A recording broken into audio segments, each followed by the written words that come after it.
Емізіп жүрген әйел етеккірі келмесе жүкті болып қалуы мүмкін бе?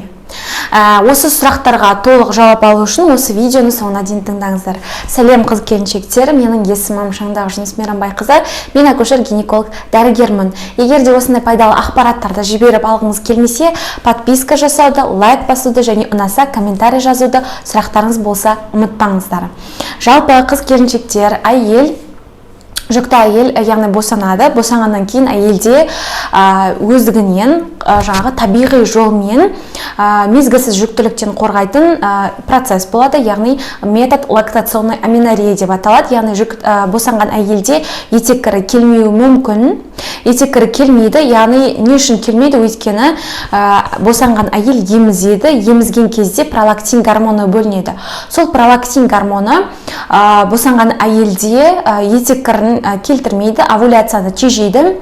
Егер де босанған әйел уақытылы емізіп отыратын болса, 24 сағат бойына 6 сағатқа жеткізбейтін уақыттай постоянно үнемі емізіп жүргетін болса, әйелде етеккірі келмеуі мүмкін. 1 жылға дейін, кейбіреулерінде 1,5 жыл, кейбіреулерінде 2 жылға дейін келмеуі мүмкін. Бұл қалыпты, бірақ та бұл жерде тағы бір ескеретін жағдай бар. Босанған әйелдің емізіп жүрсе де көтеріп қою мүмкін. Неге?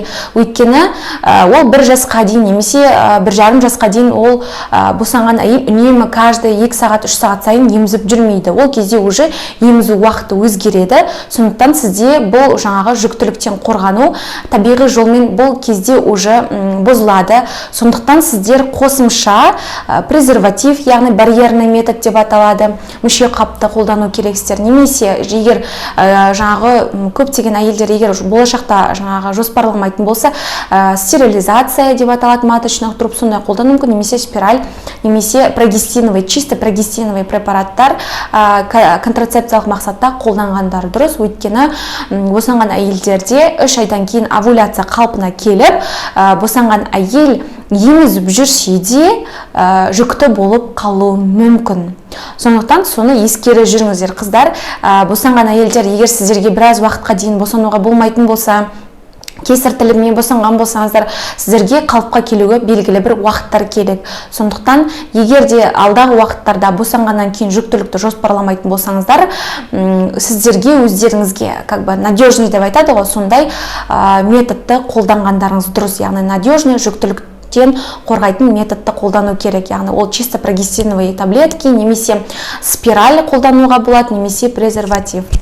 Қыздар, егер менің постым, видеом пайдалы болса, лайк басуды, комментарий жазуды, сұрақтар болса ұмытпаңыздар.